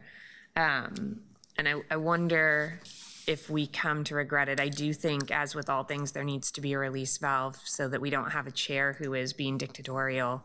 And I thought that allowing the majority of members to pull something to committee helped with that.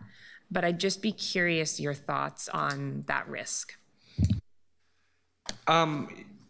I think that that is absolutely a valid risk. I think that there, as we've seen, for example, the state legislature, there were 4,000 bills introduced, and not every bill got a hearing.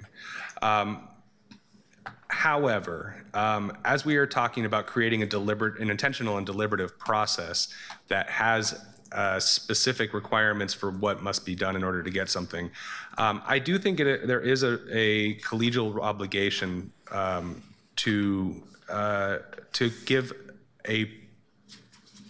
give time and to be able to vote down something even if it's a bad bill. I don't imagine that this current council right now will ever have the capacity to introduce 4,000 bills. And I hope that stays that way. I can imagine a situation in which this were abused, but I worry that the opposite also invites abuse. So I think it's a judgment call of ours to make, whether or not we allow gatekeeping at the front or potential bad behavior on the back. And that's a choice. Councillor Clark. Well, I appreciate that you brought this forward, Councillor Dunphy, but my sense is that there are already workarounds, that we don't really need this.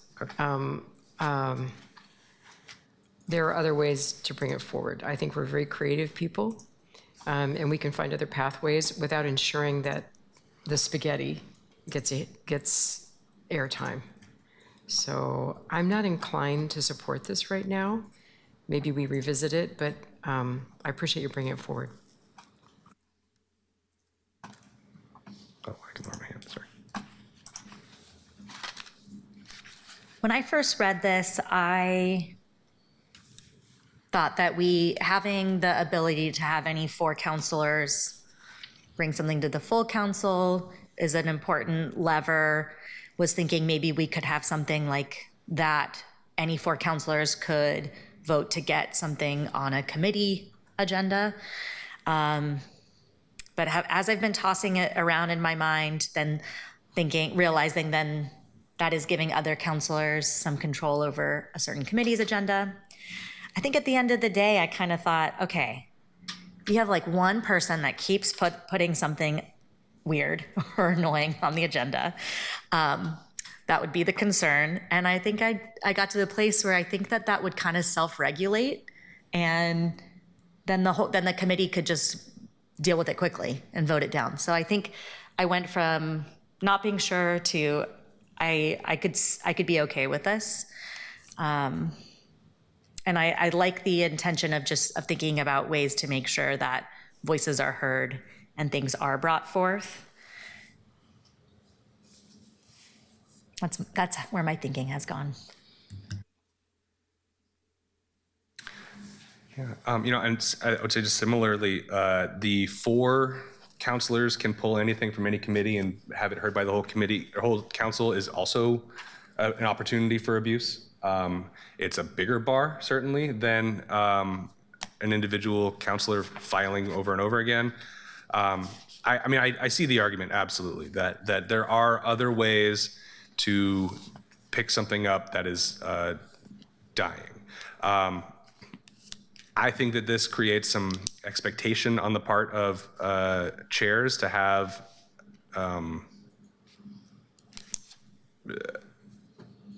to be actively involved in the agendas, but I absolutely also hear my colleagues' concerns about this.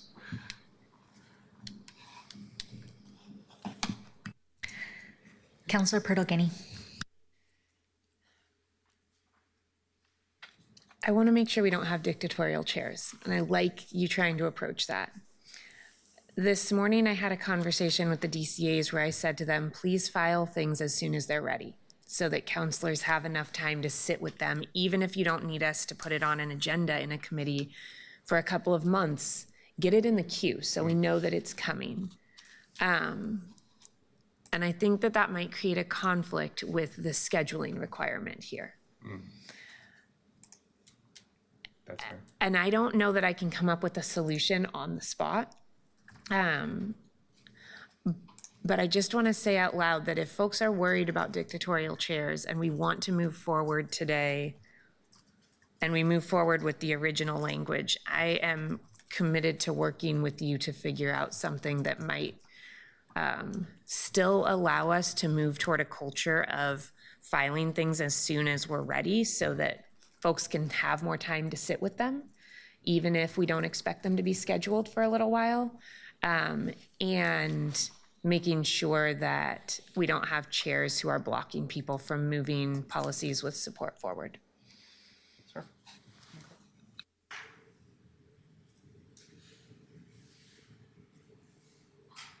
Counselor Clark. Thank you. I just want to express my appreciation to you, Council President, for saying that to the DCAs, because I'm feeling a tremendous amount of pressure in scheduling and not enough time for all the things that are being brought forward or proposed to be brought forward. In fact, I was hoping to talk to you about that later, maybe sharing some of the wealth, because there's so much coming at us that I really appreciate that you did that. Thank you.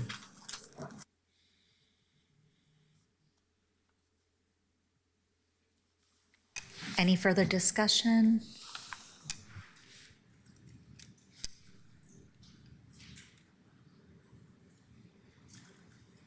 Talking about my second amendment. Since we haven't moved that one forward, I would like, also, I have a second amendment, Dunphy Amendment B. Should I? Yeah, I will withdraw my amendment. Hearing my good feedback from my colleagues, I will withdraw Dunphy Amendment A, and if tyranny appears, we will change it later. Dunphy Amendment B is specific to laying out specifically what a staff summary shall include, trying to reflect the best practices that we are building and the intention of having presentations in committee and a staff summary report at full council hearing. There are a number of specific things that I wanted to make sure to be able to share that I think are really important for colleagues to have that, including the number of testifiers and themes from public testimony, the rationale for any committee amendments, and the final outcome of committee votes. I think that this helps clarify and give transparency to both the council members and the public, especially if folks aren't watching the council hearing, or committee hearing, but then only are watching the main council hearing.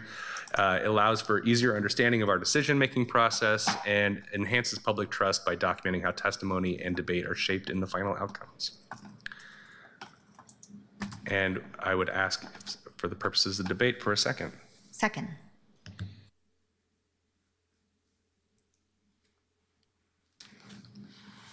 Counselor Clark. Thank you, Madam Chair. This is the first time I've seen this, I admit it. I didn't read it in advance, but I really appreciate it. I would like to have more information on those staff reports. I'm just wondering about their capacity to do all that. Just that we only have 2 committee people, committee administrators, and this adds to their workload. But I think it's really good stuff. I would like to know more. I'd like to flesh out those reports, how many people came, what the vote was. I don't know, maybe they already have the vote, I'm not sure.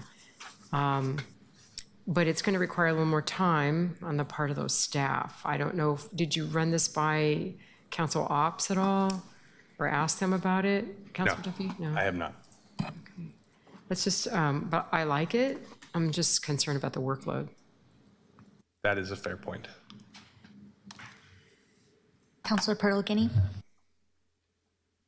Counselor Dunphy, I'm wondering if you see this as a change from what we're currently receiving, because I thought that these were items that we were receiving, in which case it wouldn't be an additional workload, but perhaps it's not. And I was also wondering if you intended this language to be the bare minimum or the whole of the report. I would hope that it's the bare minimum of the report, but I'd like to make sure that the language reflects that. My intention was to have set the floor, not the ceiling. Absolutely. And no, this largely does. I mean, our folks at Council Ops have been doing a phenomenal job. I've really appreciated when Christopher or Claire or any, whoever's coming to the full council and reading it out.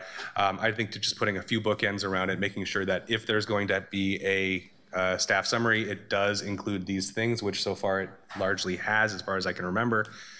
Also, specifically, my amendment fleshes out the impact statements component of this, which may be an additional amount of work from somebody, from city staff. I believe the impact statements piece just requires the addition of the authorship, right? Yeah, mostly that. Council, didn't may I seem direct a burdensome. question to the clerk about that? Rebecca, would adding the author of the impact statement require a major technical change or just an addition of a line in the current website code? Like how easily could your technology folks make that change?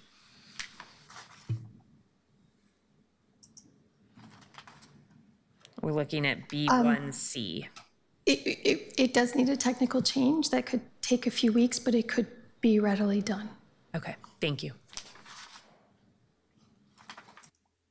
Counselor Clark? Councilor Dunphy, I don't remember the staff reports having all of that in them. The number of testifiers, maybe the themes. I'm not sure about the rationale. I mean, I'm not opposed to this. I don't think they've been that complete. We've had a couple of different ones depending on the issue that have been more thorough. For example, if I remember correctly, Claire coming up and giving us a relatively detailed update about the AI algorithm and talking about how X many number of folks testified on some of the general themes, but some of them have also been relatively brief. I think that this would provide, again, the floor of assuming if the staff is going to come up, they are coming prepared with, at the very least, these three things. And I feel like these are the three things that may directly impact council conversation and council votes.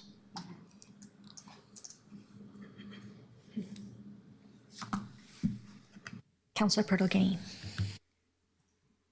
Counselor, would you be comfortable with this saying a staff summary shall outline at a minimum, and then your three things?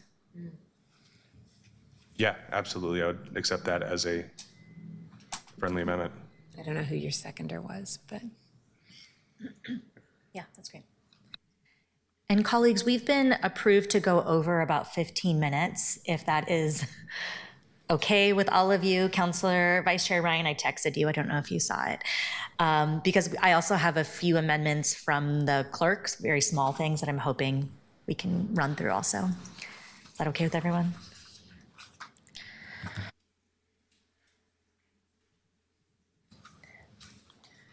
I'm sorry. Counselor Pertolini? Yeah. Can I ask one other thing about this? I apologize.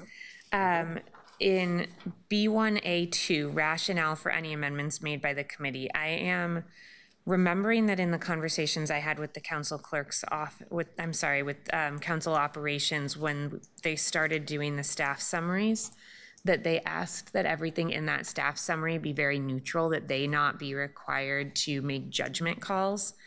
And I wonder if that word rationale sets up our neutral staff for having to make a judgment call about why an amendment was brought forward, and if instead it could direct them to provide the argument made for an amendment or something that, I'm not sure what the right word is, but something that allows them to stay in that factual space.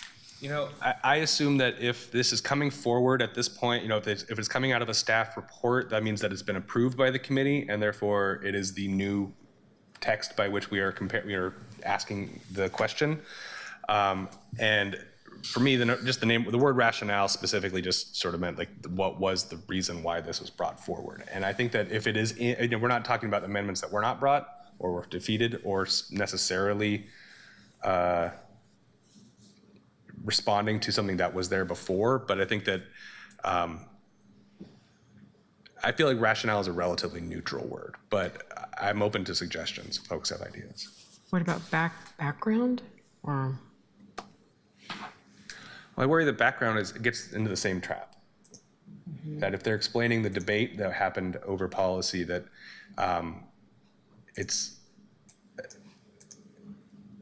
it could go into that realm, but more so it is a summary, rather than an interpretation of it, it's a summary of what occurred. If we say maybe say that. any amendments adopted by the committee and the arguments for and against them, or See, I mean, that ends up being a large amount of work, and also if there are no amendments against, then it's hard to require that. Maybe a brief explanation of any amendments made by the committee. I like summary. the Summary. effect of any amendments made by the committee? No? You're going to get into interpretation. I think summary, just a simple summary. Summary of any amendments made by the committee? I would accept that Okay. as a friendly amendment. Thank you for working with me. I'm sorry, I just, I wanted to honor that. This is what we do. I just wanted to share that I had gotten a suggestion from another counselor that's not on this committee, wondering if we could even go further and say that committee staff summaries shall include the unabridged, unsummarized text or transcript of all public comment received at the committee. That might be too much work, but wanted to put that out there as something I had heard. Is that not already available? Yeah, they can look it up. Yeah, it should be posted available, or hyperlinked on our actual documents and on our public posting. I might be able to give some light on that. I know that for now, what we're doing for testimony, we're adding what is happening during the committee, so it might be written or verbal. So sometimes if it's added to the main agenda, it is still open for testimony, but we're not capturing those because it's outside of the committee time. So right now we're giving some type of brief description of what we receive. Again, trying to be arbitrary or not giving it necessary. Currently, when you see it in the website, it says in favor or no or not. We're pretty much just saying how many and sort of like a message of what entails or what kind of information you can find in the testimony. And if that's helpful. So I don't see any more hands up. We are finishing our discussion on Dunphy B amendment. Yeah, and I've accepted 2 friendly amendments to this language, which I hope we captured because Do you need any of that? Can we reiterate? yeah. Would you like me to do that, Please. Counselor, since I offered them? Yeah. 1A, a staff summary shall outline, comma, at a minimum. And 1A1, number of testifiers, 1A2, I apologize, summary of any amendments made by the committee. Those are they. Thank you. Rebecca, will you call the roll? Pertolini, Aye. Ryan, I'm having trouble tracking those changes, and because of that, at this moment, I'm going to vote no. Clark, Aye. Dunphy, Aye. Koyamaline. Aye. 4 ayes, the amendment passes. All right, we'll see how quickly we can do this. We received some amendments from the council clerk's office that I think could be helpful to look at if we could put those up. I printed them out for my colleagues. I'll jump right in. Section 1 is about committee meetings and suggest that we change the word testimony to presenter. So it would read, a quorum of the committee is a majority of its appointed members. Counselors not appointed to the committee may attend, present, and/or testify at committee meetings, including as invited, instead of testimony, invited presenter. And the comment there is that we try to discourage the term invited testimony when talking about counselors because it can be confusing for staff and community members providing public testimony. And then also in C, under public access and public testimony, the words attendance and, oh, the document is locked, so we can't put it up, okay, is struck because they're not attending, they're streaming, so virtual testimony. And then in D, instead of recording, they changed it to minutes. We'll see if we can unlock that document. Counselor Ryan, did you receive those suggestions from the clerk? That came earlier from Keelan, correct? Correct. Yeah, I saw those. They seem technical and fair, as I recall.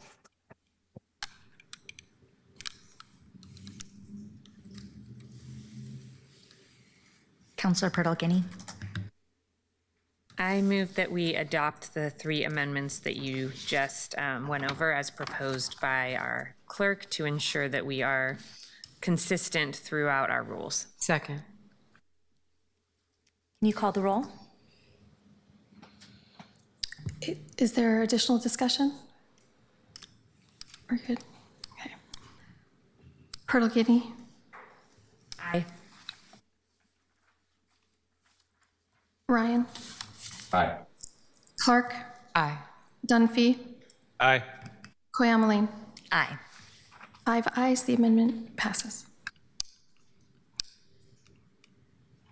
Moving on to the next section of committee agendas, there is a suggestion to add the word section in between Portland City Code and the numbers, and then also to change 2A, instead of it saying agenda after the posting deadline, to say filing deadline. And to add in a line saying the deadline to add an item to the agenda is noon on the preceding business day, excluding holidays. And I think that's it for that section. Counselor Purtle-Guinea. I move that we adopt these amendments as proposed by our clerk so that we are consistent with the rest of our rules. Second. Any discussion? All right, can you please call the roll, Becca? Purtle-Guinea, Aye. Ryan, Aye. Clark, Aye. Dunphy, Aye. Koyamaline. Aye. 5 ayes. The Under- amendment is stopped. Under committee rules, there's a suggestion to add the word least in front of 3/4. I think it's a typo. Right, second. Oh. We first, we moving this? Well, yeah. I motion to amend Motion to Exhibit A as shown in this example under committee rules to add the word least under suspension of committee rules to clarify at least 3/4 of the committee members. Second. Any discussion? Right? Rebecca, can you call the roll? Purtle-Guinea, Aye. Ryan, Aye. Clark, Aye. Dunphy, Aye. Koyamaline. Aye. 5 ayes, the amendment passes.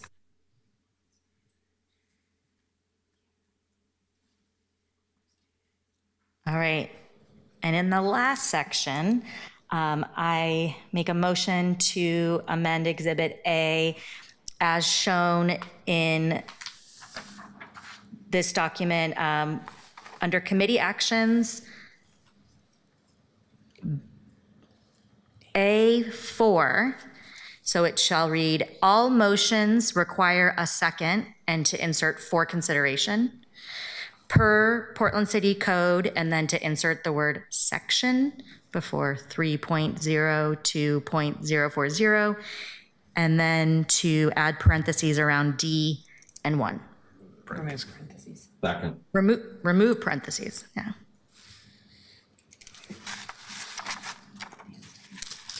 Seconded by Vice Chair Ryan. Any discussion? Rebecca, can you call the roll? Pertolini, Aye. Ryan, Aye. Clark. Aye. Dunphy, Aye. Koyamaline. Aye. 5 ayes. Amendment's adopted. All right, deep breath. Good work, everyone. I know that we still have more work to do, but I think we took some good steps forward. We'll make sure to work on the stuff that had to get pushed off. We will work on that in the future. Our next meeting is on, is this right? May 5th. Sounds so far away. At 2:30 p.m. Thank you, everyone who participated today. And with that, I adjourn the meeting of the Governance Committee.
Do it fast.